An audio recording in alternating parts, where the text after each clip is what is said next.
Hey, and welcome to Matt and Jess TV. I am Matt Roast. And I'm Jessica Bun Bun. We are here with another Severance Season 2 discussion, Mhm. and we hope you guys are in a celebratory mood because we've brought some balloons. Not really, but we're going to talk a lot about the balloons in this video. They have been pretty much everywhere from the moment this season was first promoted. They're in some key art, they're in that sneak peek that was first shared around Christmas time for this Mhm. season. There's a lot to unpack here. And I know a lot of you might be saying from the get-go, okay, whoa, why are we talking so much about balloons? It's because Ben Stiller has said that these balloons are really important. Some of the scenes, including the balloons that are being let go and end up hitting the ceiling, that stuff's really significant. Like, this is not here for just some silly little reason. Yeah, I mean, nothing Severance does is for no reason. There's always significance in everything that we see there. Mhm. And the fact that we did see him get these balloons with his face on them, that they did raise to the ceiling, that Milchek was like, oh, don't forget your balloons. Don't worry. They're going to be safe for you. Nothing's going to happen to those Yeah. balloons. We have balloons in the opening sequence. Ben Stiller has said that they are extremely important to the story, whether it's metaphorically or it's actually something that's happening in the story. We're here to discuss that now today, but there is a lot to do with these balloons and what they mean for this season. Yeah, and we have so much to get into, different meanings, different theories, some possible foreshadowing to way down the road. Absolutely. But before we get into that, make sure you hit that subscribe button. We are here every week talking about Severance. We also have Prime Target that we're covering right now over at our Patreon. We're also covering Dexter. White Lotus is coming up. Yellow Jackets. Yes. There's so much coming up here at the channel, and it really helps us if you hit that subscribe button. So thank you so much to everyone who is supporting us. Thank you guys so much. Now, a good starting off point here in this discussion is to just share a quote from Oliver Latta, who helped to design that really awesome, incredible opening credit sequence. Yeah.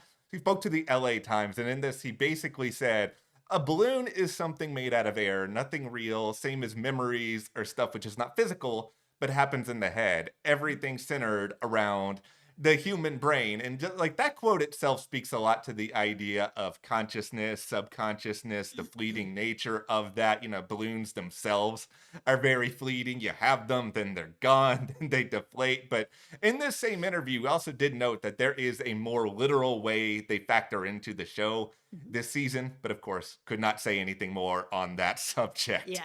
But where I think we can look at these balloons is if we want to look at them from a literal perspective, here are a couple of crazy ideas that I do not believe are true, but are funny to think about. Okay. Number one, the idea of, okay, is somebody going to try to hide a message in a balloon at some point later on down? Because they're always trying to hide messages, but the problem with that is that balloons are semi-transparent. You're always going to find a way to see that. I thought a lot about, okay, is there something to the colors of the balloons? But not really. I don't think so there either. Yeah, I mean, the whole show is in these blue and green colors, which is something that was mentioned in season 1, where Helena was talking about the first chip that was put together and that the colors were green and blue and how much she liked it. And it very much is connected to why everything is blue and green. Yeah, and I know for a lot of color theorists, blue can mean calming, but I think in general, what we're seeing, at least in the literal sense with Milchek, with the balloons to Mark, is a reminder that for the people in this any world, these any characters, they never experience any celebrations, anything different altogether. And that's why I think to them, they're able to sell this idea of, oh, these balloons are really important. They must be protected. Miss Long, hold on to them. Like, there may still be a deeper meaning there. But if you are Mark in the moment, like, this is meant to be the most special, crazy thing you're ever going to see. This is why the music dance experience was basically Christmas morning. Absolutely. I mean, the fact also that, Mark's face is on these balloons, I think is really significant as well. This idea of like, sort of like an airhead, that it is a balloon that is filled with nothing. And Yeah. he's got his face on these balloons where it's almost like, yes, we are filling Mark's head with whatever we feel like. Yeah. He is severed. We can feed him what we want. We can have him believe what he wants. He can see his own wife and not even know who she is. We control what is in his head. Here's where things get really interesting with a lot of these ideas, though. It's just this notion that you can put whatever hot air you want into a balloon, but when it's deflated, I'm not a chemist, I'm not a physicist, I am none of these things, but do you ever really think you're gonna fully get all of that air out of the balloon? Like, this speaks a lot to this idea of, yeah, the innies and outies are different people, but at the same time, there's still a little bit of something there that's sort of transcending one world to the other. I think the balloons are sort of hinting at that further, and we are especially seeing this with Irving. I mean, a character who clearly is desperate on multiple levels to try to experience some sort of any outie communication. The other interesting thing is the promotion for this show was that you could go to this site and Yes. make a balloon with your own face on it. And it really reminds me of, spoilers ahead for anyone who didn't watch the last season of From. Thank goodness I did. Okay. So they had a promotion where they were basically like, we are back. Everybody make a cool stack of pancakes so that we can all celebrate From coming back. And, we're going to have a pancake party to sort of celebrate this at the diner at From and with Kenny's mom. And then episode 1, she's gone. And it's just like they've set everybody up to have this big celebratory pancake welcome back to end up killing off the character that was making the pancakes. And it feels kind of like that might be happening here as well, where it's like, oh, we're all excited. Oh, the balloons are going to put our face on a balloon. Ha ha ha. But then it's going to turn out that these balloons are like a huge problem. And then we've all put our face on it. That is one brilliant, and two exactly what they're probably trying to do here. This is the classic. I put my bunny's face on it. Oh, that's just cute. I was cute. I didn't do one, but okay. So Oh, really? I am ashamed of myself as a Severance fan. I am apologizing to Ben Stiller. I don't know if you came up with that website. I'm still sorry. But okay, now this is where I'm going to go into a little bit with your line of thinking here into English major map for a moment, because there is a Robert Frost poem called Design. And in this poem, there's a lot of imagery of things that are white and delicate, that if you actually read the poem across multiple different meanings, you can pull something kind of sinister out of those colorations. And a lot of us in life, we tend to think of white as hope, of excitement, renewal. But here, it's similar in that you're thinking of something as happy. Lumen wants you to think of these balloons as happy and celebratory, but I do think that they are probably disguising something a little bit more sinister. And that's where we get into that hallway scene for a moment here. We see the balloons rise up, and there's been a lot of discussion about this part online already, this idea of, okay, are the balloons almost a big literal arrow that are sort of pointing upward in Lumen, being like, okay, the answers are actually above, and this is a clue that you wouldn't think to look at. Yeah, because we've seen with the different elevators, there are arrows going up, there are arrows going down. There are more floors that are around here that they might be able to get to something else. So the idea that these balloons have, risen up and maybe Gemma's on the floor right above him and he just doesn't know, that it really is sort of like just that heartbreaking moment of how close he really is to her. And Lumen is twisted enough to do something like that. Like, let's be serious here. These are the same people who put everybody back in macro data refinement, saying that, oh, there's no cameras, everything is fine, knowing full well that they think they've got a way to make sure they can't get any answers. Yeah, I mean, even the new rewards that are coming in,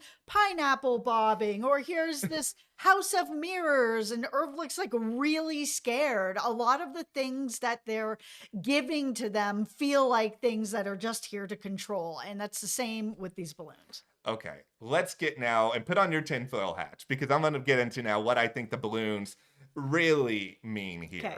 I think the balloons are actually meant to symbolize the end of Lumen as a company. And this is us going however long Severance is going to go for, because we don't. It seems like we're getting a season 3. Mhm. I hope we go at least a season 4 or 5, but shows are getting shorter and shorter these days. But one of the things that we kind of know about balloons in general is that they never have a long shelf life, and they can No. also its life can be ended in a couple of different ways. It can be very slow and very deflating, but more often than not, balloons pop. And when they pop, they go everywhere. What we have seen from Lumen as a company at this point is that they have blown themselves up with all of these ideals of, hey guys, we're this perfect company. We're doing this good thing for the world. We want everybody who is here to feel really good, knowing full well that one, those feelings are fleeting, and Mhm. two, that they have seemingly built themselves an architecture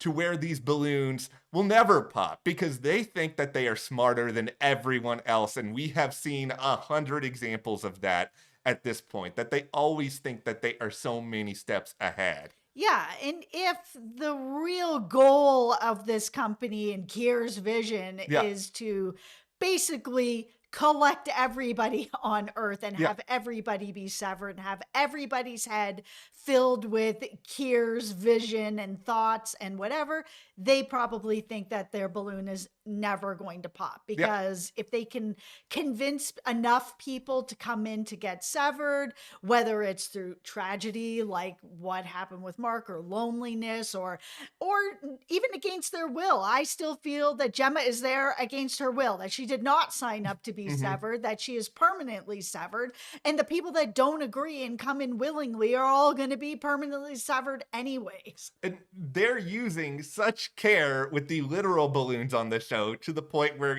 Miss Wong has the sacred task of watching Mark's balloons for a moment Yep. that they really think, oh, we have thought of everything to make sure that we will rise up to the heavens. Sort of like when you do see balloons rise up to the heavens, not thinking about what that does to the ozone layer or anything else. But it's just a situation here where the real irony is that in the world of Severance, and I know we have the online balloon generator and everything else, but in the world of Severance, Mark's face is the only face that we have seen on these balloons so far. Yeah.